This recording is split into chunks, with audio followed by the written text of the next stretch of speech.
There you go, telling me no again. There you go. There you go. Feel me? Opportunities be like that, man. Some strongholds be crazy trying to break down and a million swings inside the mind before you get to the diamond. Yes. And when you asking the question of when it's going to happen, each time you ask when, pushing it back. You're pushing it back. You're going to go to that same door of opportunity, hoping that it swings open wide. And it's going to go keep sweat on you. It's going to keep sweat you. You're going to be leaving that thing talking about, no, babe. You're going to be doing all of that because I don't care how thick your skin is. Nobody wants to be told no over and over and over and over again. But if you're trying to build something from nothing, you got to get your immunity up to these no's. Charlie Munger said it best. He's worth billions. He said, I don't know whether he's alive or late, but he said, I don't have a problem with the word no. If anybody tells me no, I keep coming back. I turn it into maybe, and then I turn maybe into yes. So that's what it is. That's what you got to use. And you got to transmute. You have to transmute some of the darker energies for a righteous purpose. You can be as slick as a used car salesman to convince people for all the right reasons. You might have to smooth talk somebody into healthier decisions. You might have to game somebody into making better decisions in life. Use those tools. Use those tools. If you was out here sweet talking, if you was out here, hustling all around the clock, let them young people get hooked on your work ethic when you go legit. Let them folks be inspired by how many things you could get because you're willing to work hard and show up for work every day. You're getting all these awards, all this notoriety, and they realize you're not trying to be the teacher's pet. You're not brown nosing. You just getting all the love just because you going in there standard. You going in there Tom Brady style. So they can choose to try to dismiss you however unceremoniously as they want to. But I tell you what, all of that work and all of that consistency, it is making you legendary. It's making you legendary. Make no mistake about that. Because the only other alternative to, again, assuming that state of greatness is to complain about not being great. The only way to get yourself in the right vibration to get what you want, you got to be in that vibration with the assumption again. You got to assume before you consume. Don't get the Keep Sweat package. What all of the OGs used to say about Keep Sweat. Oh, there he go again begging. There he go again begging. And that can happen. Look, you mentioned your Cash App one too many times. There you go, telling me no again. There you go. They're going to tell you no. You just put the information out there. Just put it in the description box. Or just be like, yo, email me for details if you wish to donate. You could be shameless about it. And I really hope you do, because we can use the money. Yeah, just go ahead and, you could keep it a buck. You could keep it a buck. I'll say it in a heartbeat. What you trying to do? I'm trying to get rich off this. That's what I'm trying to do. Well, what about... No. Nothing else. This is it.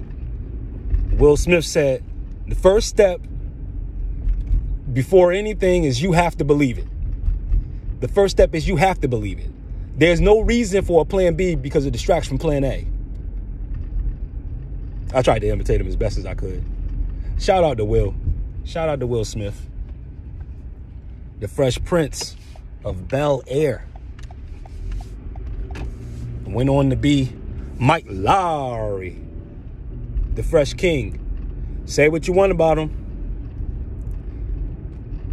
He got movies. He ain't afraid to try. He ain't afraid to try. Matter of fact, that whole family ain't afraid to try. Willow and Jada, they not afraid to try. And I like that about them. You know, hey, look, I don't understand all of the different kind of changes and, you know, whatever. I'm not on the in crowd with all of that because I don't know. But I see this flair for art, like very, very, very strong flair for art. And to be honest with you, it's a breath of fresh air to see. It's a breath of fresh air. Because, I mean, look, man, we don't want to be like assembly line people. You know, look, don't let them turn this place into Krypton. Don't let them turn this place into the fields from the Matrix. It's the same place. That's why they're showing you this in all of the movies. The fields is not where human beings are made or grown. Well, they're grown, but they're not born. They're grown. Just like Krypton. They assign you a role in society. They manipulate your genes to make you this or that. Instead of just letting you be whatever you want to be and letting you be whatever you're natural about. It's one of the best things you could do for your kids. The moment you see them gravitating towards something they like and it's constructive, promote it. Be their biggest cheerleader. Open all the doors for that. Stop trying to force them to play piano when you ain't had the patience to learn one song on the piano, but you want them to be whatever you ain't get a chance to be. Their dreams are not your dreams. You got to let them dream. Because I guarantee you, by the time they 13, 14, they gonna be telling you no again. There they go. Yeah, for real. Yeah, and you're gonna be trying to reject them too, talking, nah, babe. You're gonna be doing all of that. Trust. Because that's the struggle. And, man, adolescence, it challenges the parent in that regard. If the parent is trying to live vicariously through their children because of their own insecurities, you just got to put all of that to the side and let it be about your kids' progression and their growth. But your kids' progression and growth got to be based on them, not based on you. You're just there to guide. You know, don't confuse guide with dictate.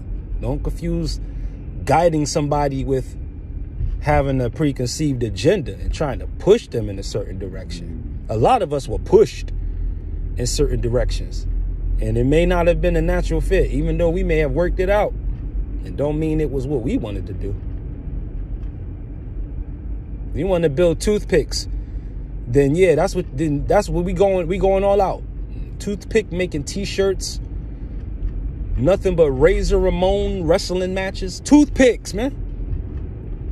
The Rain Man test. Get your Dustin Hoffman on. Just throw a box of toothpicks on the floor. See if you can count those up 4 or 5 seconds. If we going all the way in. Don't be afraid of the next generation. Don't diss them either. Can you blame them if they are confused? Man, look at what they had to come up in. Some of these kids was born in 2003.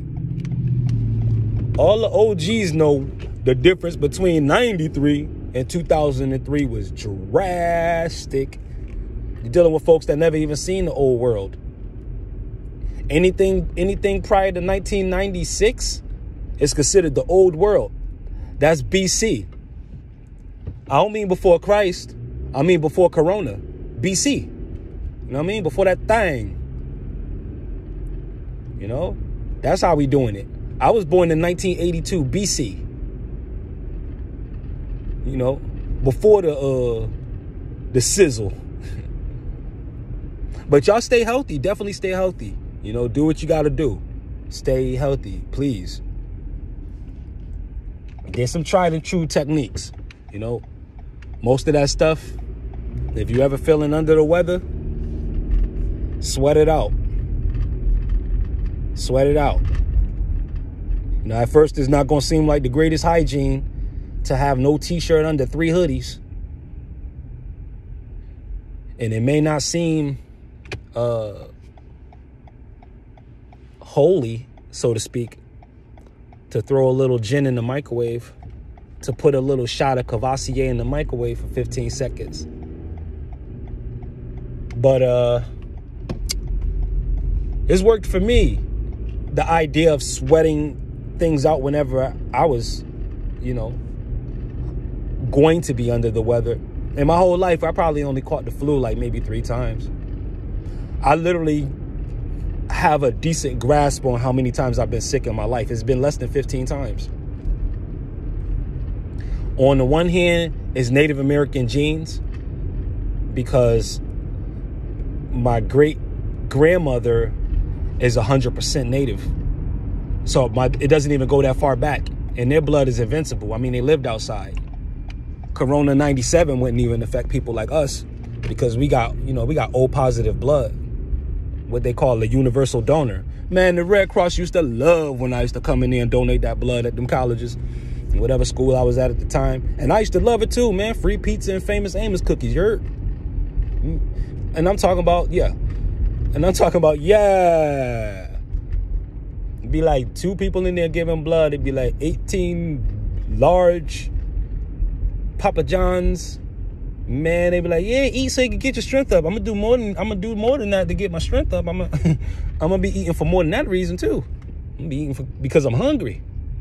So, on days that I had to, chose to give blood voluntarily, man, I ain't even gonna lie to you, man. Whenever that thing came, I said, I'm signing up, man. That's a free meal right there. This college years, I'm 19, 20. You better believe it. I wasn't taking that charge card, but I was exposing that vein, like free pizza. All of this is for us. Y'all gonna keep ordering? Man, roll up the sleeve. Yeah. Sometimes opportunity don't knock. Sometimes you gotta knock on opportunity. That's what I'm saying. Sometimes you gotta knock on opportunity. Sometimes opportunity may not even know you around, so it may not even come to your neighborhood to even knock on your door. They say when opportunity knocks, but shoot, I don't want to be sitting around waiting for opportunity to come if it don't know where I live. I gotta go out there looking for it. Maybe I gotta knock on opportunity. Maybe you gotta knock on opportunity. Give it a shot. It can't hurt. What's the worst that's gonna happen? You're gonna be wrong. And if you're gonna be wrong, then that makes you one step closer to being right. You hear about Thomas Edison? He ain't stopped on the 10th try to make the light bulb. They said the brother went through 10,001 trials, and they said, "Why you keep doing this?" He said, "Man, well, I know 10,000 ways not to do it. I know 10,000 ways not to make a light bulb." Guys, you have to think like that, because each step is a progression. Even what is called mistakes. You go to a Fortune 500 company, it's called a research and development department. That's where you go to have all of the mistakes and all of the bloobs and all of the wild, wacky ideas. And that's a place where you can flaunt your eccentricity. I don't even know if I pronounced that right. But you can flaunt your uniqueness. You can really get your Willow Jaden on. Go all the way with the art. I ain't even gonna lie to you. It was kind of different to see kids with rainbow colored hair and these extensions and all of that. It definitely was, but I can't act like I didn't see that when I was younger, like at maybe, on TV, some rock and roll type stuff and all of that. Maybe, I can't pretend that I didn't see it. I can't pretend that I never saw that before. I just never seen it in these numbers. I didn't think that colored hair and everything was going to take over the rap game. I definitely didn't see that coming. I had no idea. I didn't know, But I can't judge them because, back in the days, though, man, we used to be doing that. We used to be doing stuff like that a little bit. We used to be having the parts and all of that. Had the Gumby, hair looking like a doggone skyline and all that, looking like, yeah, welcome to Atlanta. We had a welcome to New York. We had all kind of designs. We were looking like, we had the Bart Simpson. We had the picket fence. We had the, I didn't have that, but, I seen a lot of crazy styles out there. Don't act like you didn't watch Kid and Play if you ain't at least 30. So you seen the hairstyles. You seen Baps before. Guys, even if you ain't into chick flicks, you was looking at Halle Berry. She was still in her prime somewhat at that time. So you seen what wild hairstyles look like. We had practice. It ain't just spring up on us. Don't blame it on the babies. The babies ain't create that. They're getting that from somewhere. They're being creative, but they're getting that from somewhere. You know, and allegedly, they're saying the labels is making them do that, you know, because that may allegedly again, you know, they were born into that, not sworn into that. So they never got a chance to even knock on opportunity. Opportunity was just knocking on them while they were still in their mama's belly. We can't wait for you to be born so you can be a part of this Motown project, baby. Bloodlines. You want to find out how valuable your bloodline is? Trace your matriarch. Trace your matriarch. I trace my matriarch back. We go back to Eastern Stars inside of 3 generations. So we are the eye on the pyramid. I can't tell church folk that that we the eye on the pyramid. They look at us crazy, like, you know. But hey, it is what it is though. And it's gonna be what it's gonna be. So hey, if opportunity don't come knocking, that's okay. Just go and find out where opportunity. Pull up their location. Pull up opportunity's location. See where opportunity at, and go knock on their door.